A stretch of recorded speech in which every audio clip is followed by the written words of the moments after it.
आज हम शुरू करेंगे राजवंश।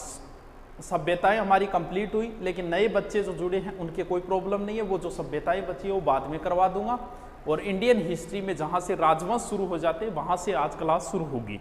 यानी जो पहले जिनका एडमिशन लिया उनका तो सिंधु और वैदिक हो गई थी, आज जो है वो फिर राजवंश से पढ़ेंगे और सिंधु और वैदिक बाद में करवा दी जाएगी जैसे ही टाइम मिलेगा। तो कोई समस्या नहीं है, कहीं से पढ़ना शुरू कर दो। आज हम पढ़ेंगे मौर्य काल।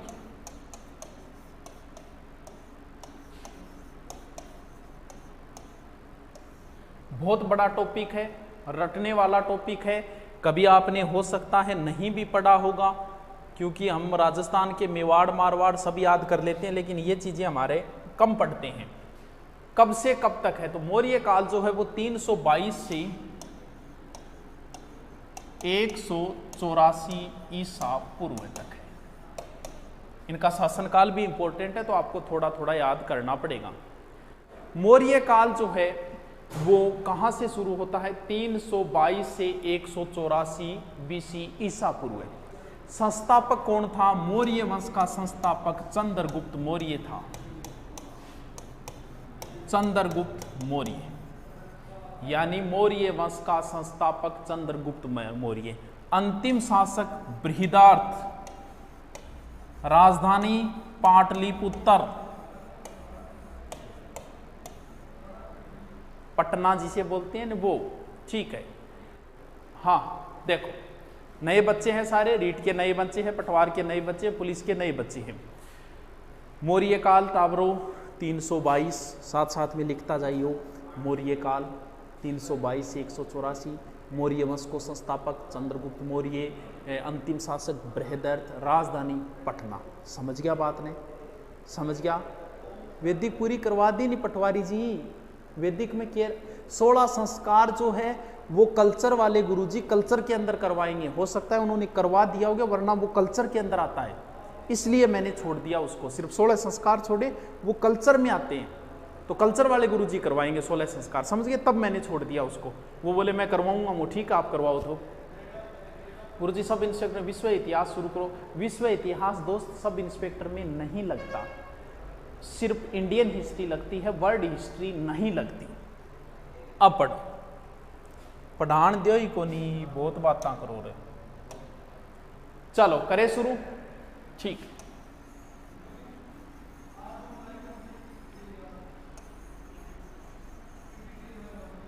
ये है भारत। उस समय का भारत कैसा था ये तो नहीं पता, आज के आधार पे हम मान लेते हैं, ठीक है। यहां नंद वंश का शासक था घनानंद। आराम से समझो, नंद वंश का अंतिम शासक घनानंद। कोई ढंग का शासक नहीं था, बढ़िया शासक नहीं बताया जाता, जैसा भी हो। इधर जो है पड़ता है पाकिस्तान में दोस्तों तक्षशिला, बहुत पुराना विश्वविद्यालय है अपना।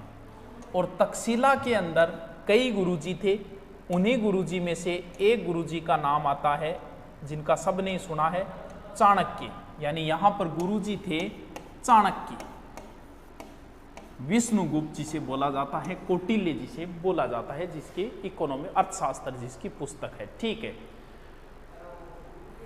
मौर्य वंश चल रहा है, नंद वंश का शासक घनानंद है।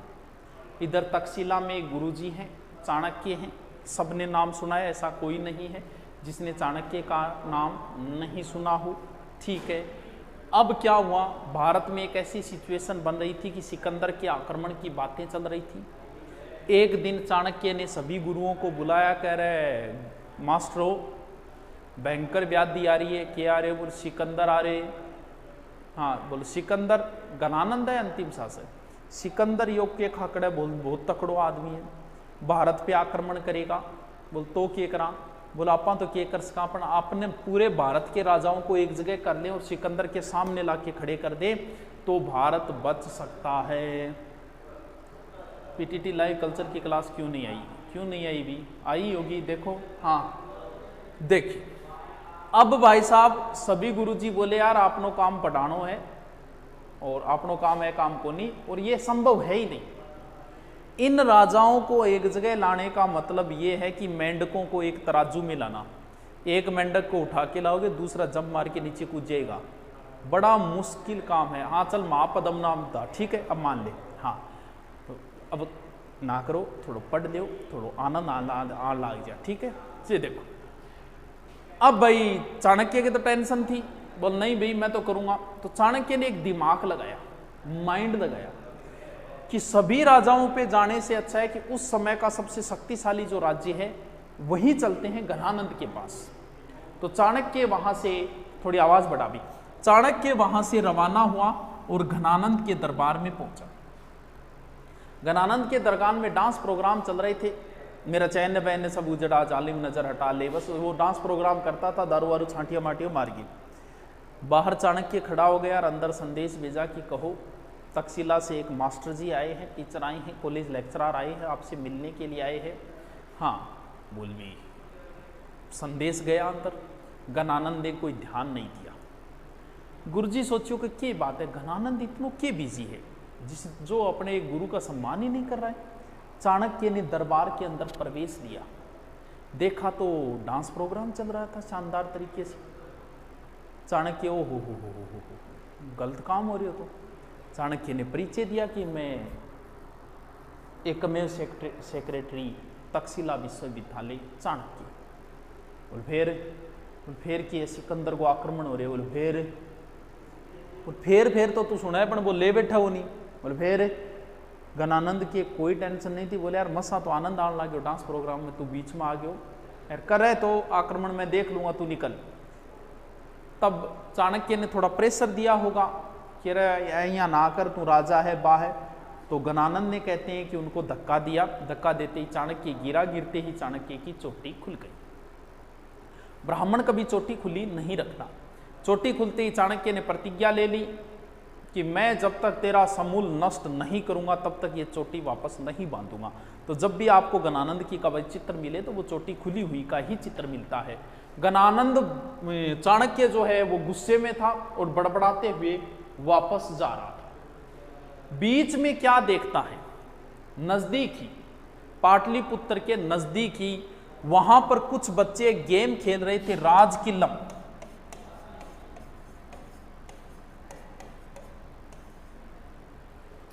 कई बच्चे थे, कई दिनों से भूखे थे, उनका एक नेतृत्व कर रहा था एक बच्चा। तो वो शिकारी के पास थे वो बच्चे, कोई कैद किए हुए बच्चे थे, गुलाम थे। तो बाकी बच्चों के लिए एक बच्चा लड़ रहा था जिसका नाम वैसे था चंद्रगुप्त। वो कह रहा था यार बेचारा 5-7 दिनों का भूखा है यार, हम रोटड़ी खुआ दे। तो वो शिकारी जो था वो बोला खिला देंगे, क्या बात है यार, एक काम करो, मैं उस जानवर के तीर मारूंगा, वो नीचे गिरने से पहले इधर से मेरा कुत्ता भागेगा, इधर से तू भागेगा, और जो पहले पकड़ लेगा, अगर कुत्ते ने पकड़ लिया तो ये भूखे रहेंगे, अगर तूने उस जानवर को पहले पकड़ लिया मेरे कुत्ते से तो खाना खिला दूंगा। अब जैसे चाणक्य दूर खड़ा देख रहा था इस सीन को, लाइव टेलीकास्ट देख रहा था। अब जैसे ही मारा तीर, वो जानवर नीचे आया, कुत्ता भागा, शिकारी कुत्ता था, लेकिन चंद्रगुप्त उससे पहले जाके उसको पकड़ लिया। अब वो शिकारी बोला नहीं नहीं, हो ही नहीं सकता, मेरे कुत्ते से कोई तेज भाग ही नहीं सकता, तूने मेरे कुत्तों को कुछ खिला दिया होगा। इस सीन को देख रहा था, चाणक्य आया, बोल भाई ये बच्चा जो है बेचेगी, और बेच दी मेरे के काम को गया, ला 1000 रुपया कार्ड। तो 1000 का सार्पण, का सार्पण किसे बोलते हैं, कांसे की मुद्रा को का सार्पण बोलते हैं, यानी उस समय मुद्रा है, आज तो 1000 को नोट रहे ही को नहीं। तो का सार्पण ने चाणक्य ने और चंद्रगुप्त को खरीद लिया, खरीद के ले गया तक्षशिला। तक्षशिला ले जाके 8 वर्ष तक बढ़िया इसको पढ़ाई कराई, शस्त्र विद्या दी, शास्त्र की विद्या दी, गणित, रीजनिंग, हिस्ट्री, ज्योग्राफी, सब कुछ इसको पढ़ाया। अब इस शिक्षा के तहत ही चंद्रगुप्त कहते हैं कि सिकंदर के दरबार में भी गया था, वहां इसने स्पष्टवादिता से कोई बात कह दी थी, सिकंदर ने कहा पकड़ो इसको, और वहां से चंद्रगुप्त भाग आया। तब गुरुजी थप हुए, बोलो वाह गजब, शानदार बाजी तो तैयार होनी चाहिए, राजा के अंदर ये विशेषता होनी चाहिए, राजा में कलेजा शेर जैसा होना चाहिए, चालाकी लोमड़ी जैसी होनी चाहिए। और कई उल्लेख आते हैं कि एरियन कहता है कि चंद्रगुप्त इस शिक्षा के तहत पोरस के दरबार में भी गया था। चलो जो भी हो, चंद्रगुप्त युवा हो चुका है, जवान हो चुका है, और अब चंद्रगुप्त आक्रमण करेगा किसके ऊपर? घनानंद के ऊपर। किसके दिमाग लगा के? चाणक्य के दिमाग से। अब जैसे तैसे थोड़ी बहुत सेना इकट्ठी की। कुछ कहते हैं कि हिमालय का शासक प्रवर्तक था,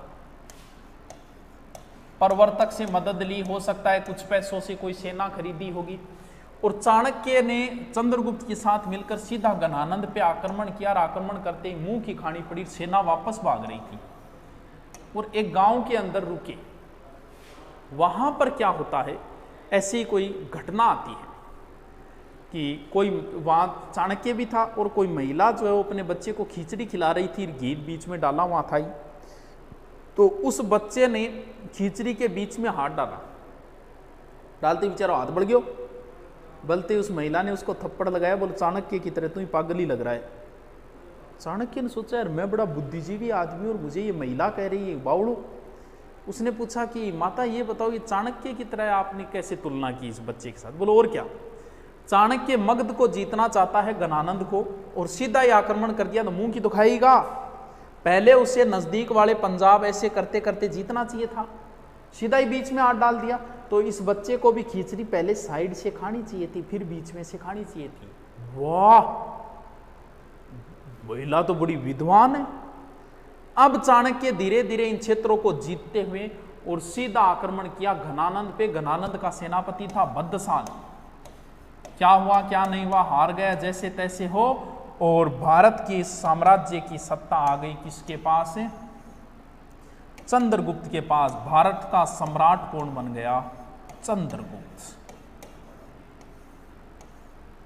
कब बना? 322 में। 322 में इसने घनानंद को हराया और 298 तक क्या रहा था, ये इसने शासन किया। यानी चंद्रगुप्त का शासनकाल हो गया 322 से 298 ईसा पूर्व, बिल्कुल ईसा पूर्व। भारत की राजगद्दी पे बैठा और पाटलिपुत्र की उपाधि, पोलिब्रोथम की उपाधि धारण की।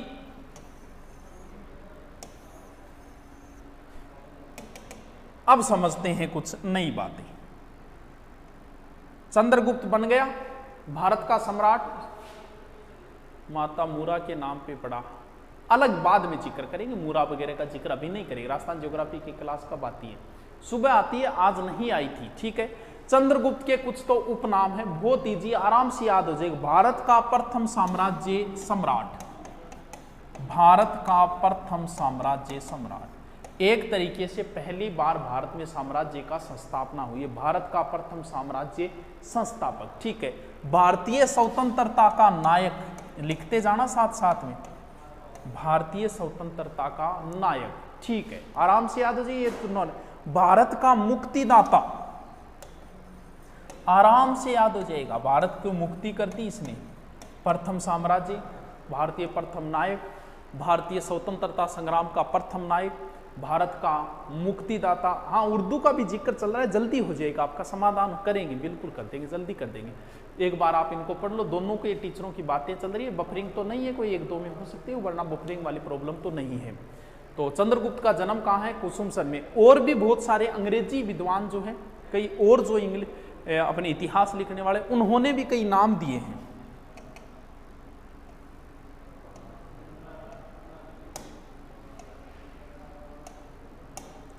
अरे तो जिया, कुछ नाम और भी मिलते हैं इसके। कौन कौन से नाम मिलते हैं? Sandrocottus, Sandrocottus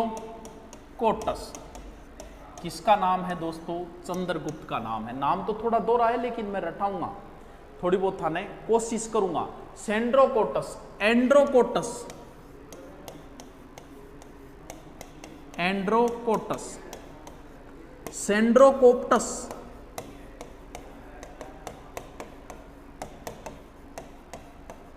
Sandrocottus, Androcottus, Sandrocoptus, Sandrocottus, Androcottus, Sandrocottus, Sandrocottus, Androcottus, सेंड्रोकोप्टस।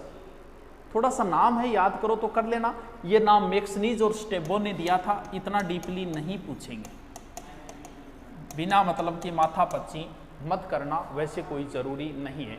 Androcottus नाम एपियन ने दिया था, प्लूटारक और एपियन ने। याद करो तो अच्छी बात है, नहीं करो तो कोई बात नहीं। एपियन और प्लूटार्क, बस ये देख लेना सेंट्रोकोटस एंट्रोकोटस सेंट्रोकोप्टस किसका नाम है, और ये नाम दिया था फिलार्क ने। दोबारा आओ टावरो, पीटीटी में लाइव क्लास क्यों नहीं? अरे भाई फोन कर ले यार, किया को नहीं तो जद को एक ही कमेंट मना आपने कौन बेरो भूल गया, को नहीं आई अभी तक क्लास आई है, को नहीं आई कल्चर की, यो ही कौन पतो। तो भवानी सिंह अभी मन नहीं कौन पतो क्यों को नहीं आई, भी पूछ लेंगे भूल गए क्लास लगानी, या फिर अभी तक कल्चर की क्लास हो सकता है आई न हो, तो आई नहीं तो क्यों नहीं आई यही पूछ लेंगे, देख ले अब पढ़ ले थोड़ा सा, ठीक है। ज्योग्राफी राजीव सिंह चारण जल्दी कराएंगे, ज्योग्राफी थोड़ा सा घंटे ज़्यादा हो गए, जल्दी कोशिश करेंगे, जल्दी आप ही करवाएंगे, एग्जाम से पहले पहले करवाएंगे। हाँ दवाया का नाम सा लागा पटवारी जी, पटवारी जी बहुत बात आ रहे। हाँ चलो देखो, चंद्रगुप्त शासनकाल याद करना है, 322 हूँ, कैमरे का देखी जी कि नहीं देखी, 322 हूँ, 298, भारत का मुक्तिदाता, प्रथम साम्राज्य संस्थापक, प्रथम नायक हो गया, प्रथम साम्राज्य संस्थापक यही है एक तरीके से। चाणक्य की सहायता से घनानंद को हरा दिया, फिर इसके कुछ उपनाम है सेंट्रोकोटस एंट्रोकोटस सेंट्रोकोप्टस सेंट्रोकोटस एंट्रोकोटस सेंट्रोकोप्टस। अब एक छोटी सी बात मैं और कर लेता हूं, चलो चंद्रगुप्त की जाति बाद में पढ़ेंगे, पहले छोटा सा एक युद्ध है वो पढ़ लेते हैं क्योंकि वो इंपॉर्टेंट है।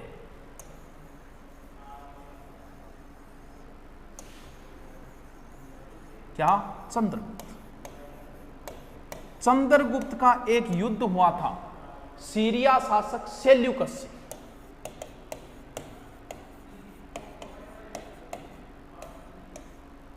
चंद्रगुप्त का एक युद्ध हुआ, सीरिया शासक था, अरे सेल्यूकस, एंटियोकस।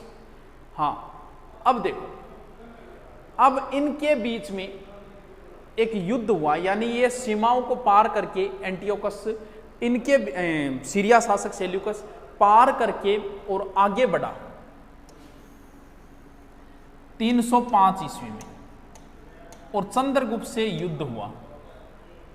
और युद्ध, सर एक रिक्वेस्ट है थोड़ा धीरे बोलो, अच्छा बोल दिया।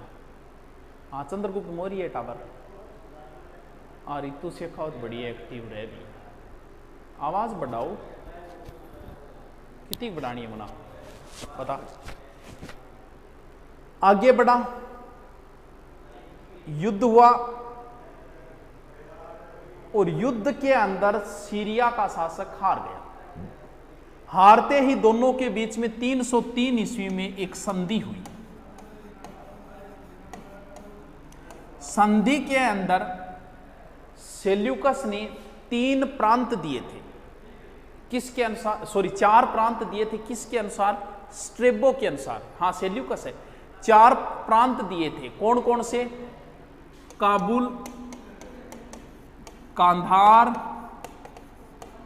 हेरात, मकरान। किसको दे दिए? चंद्रगुप्त को दे दिए। काबुल, कांधार, हेरात और मकरान, ये 4 प्रांत संधि, हाँ संधि 303 में है, 305 में वो पार करके है, ऐसा उल्लेख आता है कि जो संधि हुई वो 303 ईसा पूर्व के अंदर हुई थी। सर नाम गलत आप बोल रहे हो, आपकी बुक कौन सा नाम है? कौन से नाम की बात कर रहा है? कौन सा नाम गलत बोल दिया बताओ, बताइए, मेरे वीडियो नहीं दिखा रहे हैं, देखिए करो। काबुल, कांधार, हेरात और मकरान। काबुल फिर से बोलो, सीरिया शासक सेल्यूकस ने पार किया, युद्ध हुआ। ये सेल्यूकस कौन था? सिकंदर का सेनापति था, जो यहाँ का था, सीरिया का। आगे चला चंद्रगुप्त और इसके बीच में युद्ध हुआ, सेल्यूकस की बेटी, हाँ बेटी हूँ ब्याह कराऊंगा, जयपाल रुकेकर, जसपाल रुकेकर। हाँ तो दोनों के बीच में संधि हुई 303 ने, 305 से पार किया, संधि 303 की बताई जाती, 2 साल बाद की बताई जाती है। अब ये तो हो गया। सेल्यूकस की एक पुत्री थी हेलेना, जिसे कार्नेलिया भी बोला जाता है।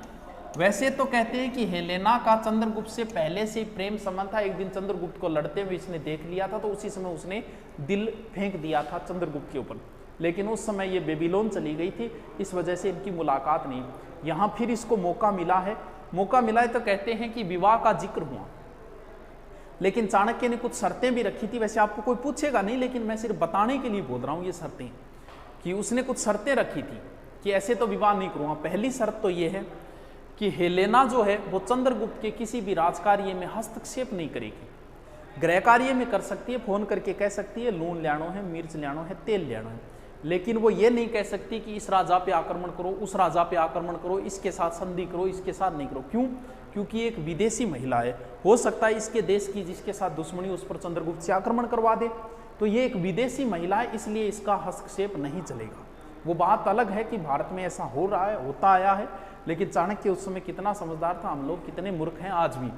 अब क्या हुआ, दूसरी शर्त यह रखी कि हेलेना का पुत्र कभी भारत की राजगद्दी पर नहीं बैठेगा। चंद्रगुप्त का एक दूसरा बेटा था, दुर्धरा का बेटा था बिंदुसार, वो राजगद्दी पे बैठा था। बोले गुरुजी ये क्यों नहीं बैठे? क्योंकि हेलेना का पुत्र जो है वो विदेशी ही होगा एक तरीके से, इसलिए विदेशी महिला का पुत्र को कभी भारत से प्रेम नहीं हो सकता, इसलिए ये कभी राजगद्दी पर नहीं बैठेगा। ठीक है, शर्त मान लिया। तो इसके तहत इनमें विवाह हो गया। और कोई शर्त? और शर्त यह है कि सेल्यूकस ने एक दरबारी भेजा था, मेगस्थनीज राजदूत है ये।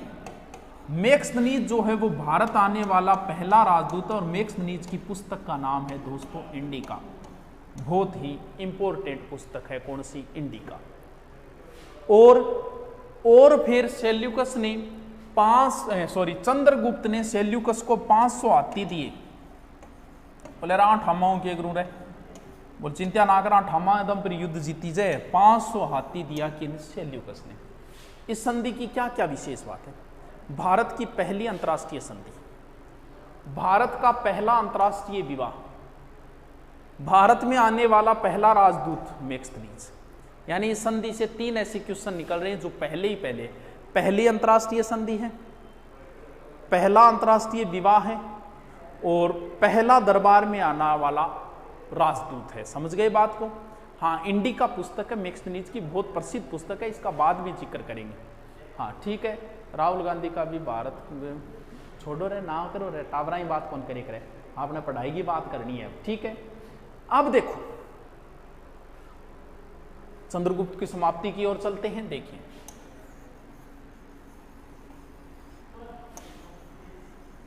क्या चल रहा है। चंद्रगुप्त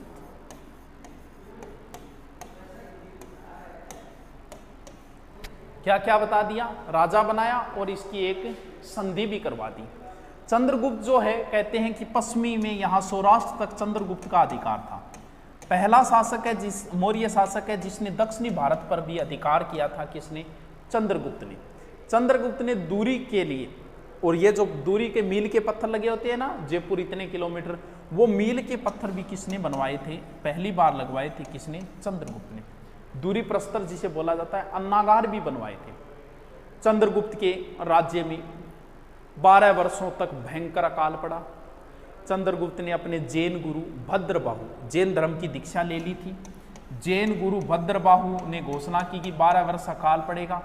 चंद्रगुप्त बोला कि भद्रबाहु जी, गुरु जी अब क्या करें, जिए तो जिए कैसे, इतना अकाल कैसे पड़ रहा है। भद्रबाहु बोले भैया पाप ही किए होंगे तूने, तो इसका कोई समाधान कुछ नहीं है, तुझे तपस्या करनी पड़ेगी। तब कहते हैं कि चंद्रगुप्त ने राजकार्य अपने पुत्र बिंदुसार को सौंप के और जैन धर्म की दीक्षा लेके चंद्रगुप्त चला गया था श्रवणबेलगोला। श्रवणबेलगोला कर्नाटक के अंदर जगह है श्रवणबेलगोला, यहां पर चला गया। और जैन धर्म में एक प्रथा है जिसका नाम है संथारा, या जिसे कहा जाता है सलेखना।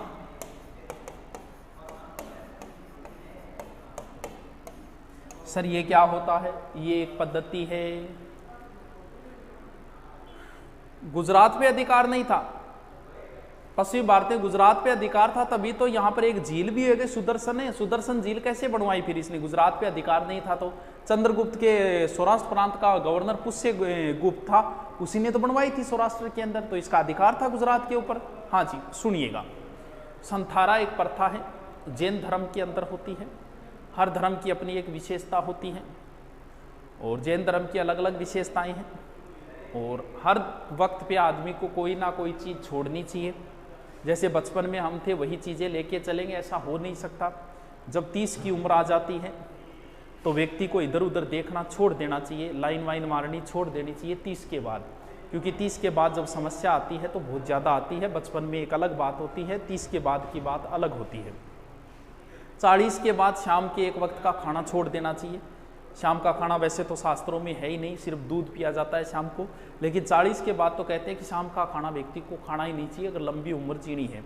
वैसे ही 100 वर्ष पे कहते हैं कि व्यक्ति को अपना शरीर भी छोड़ देना चाहिए।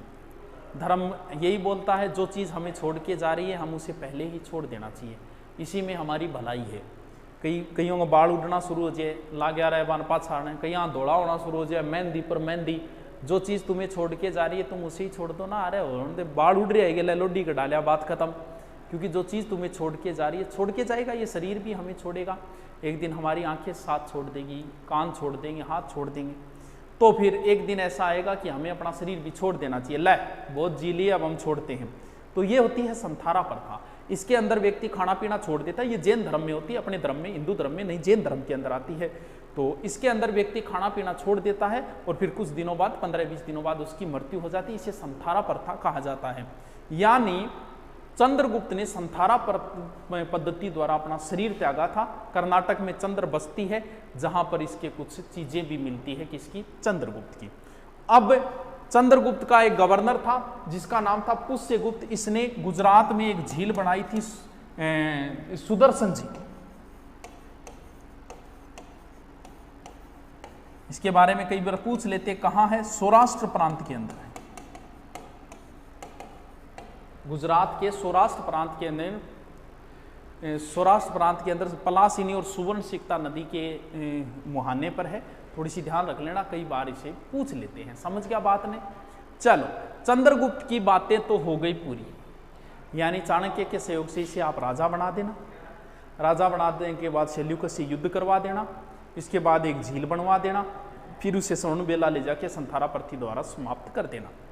अब कई जगह एक प्रश्न आ जाता है कि चंद्रगुप्त की जाति क्या थी, यानी मैं ये कहूं चंद्रगुप्त की कहूं या फिर मौर्यों की कहूं, कि मौर्य किस जाति से थे। स्पेशल तो मैं नहीं कह सकता, मुगल काल चल रहा था, अगले पार्ट नहीं डाले। मुगल काल का अगला पार्ट आज करवाया था जहांगीर, और आगे का मैं करवाऊंगा कल। हाँ चलो, अब देखो, अब अलग अलग विद्वान इसके बारे में अलग अलग बोलता है कि चंद्रगुप्त की जाति क्या थी। स्पूनर, इतिहासकार स्पूनर कहता है कि चंद्रगुप्त जो है वो पारसी जाति से था। ठीक है जी। दूसरा है ब्राह्मण ग्रंथ।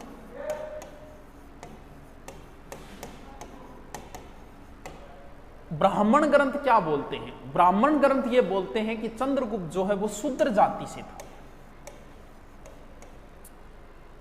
यानी विष्णु पुराण में ऐसा लिखा गया है कि शिशुनाग के बाद में और नया जो वंश आएगा वो उसका राजा शूद्र होगा। तो ये कहते हैं कि ब्राह्मण ग्रंथों के अनुसार शूद्र था। एक है ग्रंथ मुद्रा राक्षस।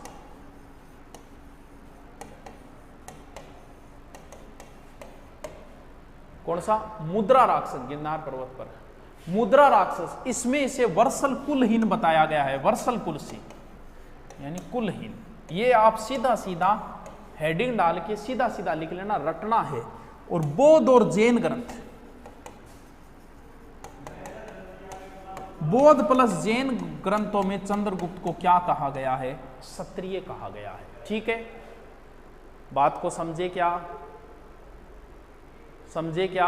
मुद्रा राक्षस में ही तो मिला है कि चंद्रगुप्त में हिमालय शासक प्रवर्तक की मदद से नंद वंश के शासक घनानंद को हराया था। एक इतिहासकार है जिसका नाम है जस्टिन। ये लाइनें भी कई बार पूछ लेते हैं। एक बात तो है जस्टिन की चंद्रगुप्त के लिए, एक है प्लूटारक की। चंद्रगुप्त के लिए जस्टिन क्या कहता है, प्लूटारक क्या कहता है, ये बातें आप सीधे सीधे रटना है। जस्टिन जो है वो चंद्रगुप्त की सेना को डाकुओं का गिरोह कहता है। उसने ये कहा कि चंद्रगुप्त के साथ डाकू थे, ये भी डाकू ही था, और इसने घनानंद को हरा कर अधिकार कर दिया। यानी जस्टिन जो है वो चंद्रगुप्त की सेना को डाकुओं का गिरोह कहता है। प्लूटारक ये कहता है कि चंद्रगुप्त ने 6 लाख सेना लेके पूरे भारत को रौंद दिया था। सीधी सीधी बात है आराम। चंद्रगुप्त के समय सिंध का शासक था फिलिप II।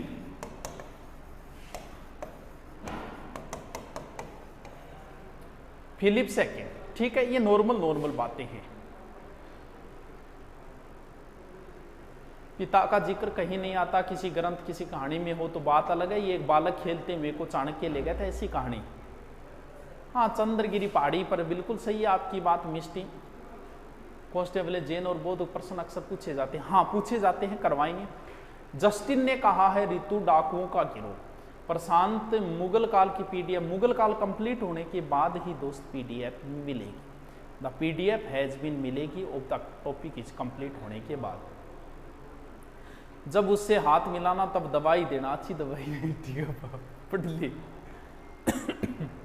हाँ, कमेंट नहीं पढ़ रहे मेरे विज्ञान क्लास के कमेंट क्यों है हमारे, पता नहीं विज्ञान क्लास। चलो, अरे हेलो बना, ओ दीपक बंद कर दो क्लास।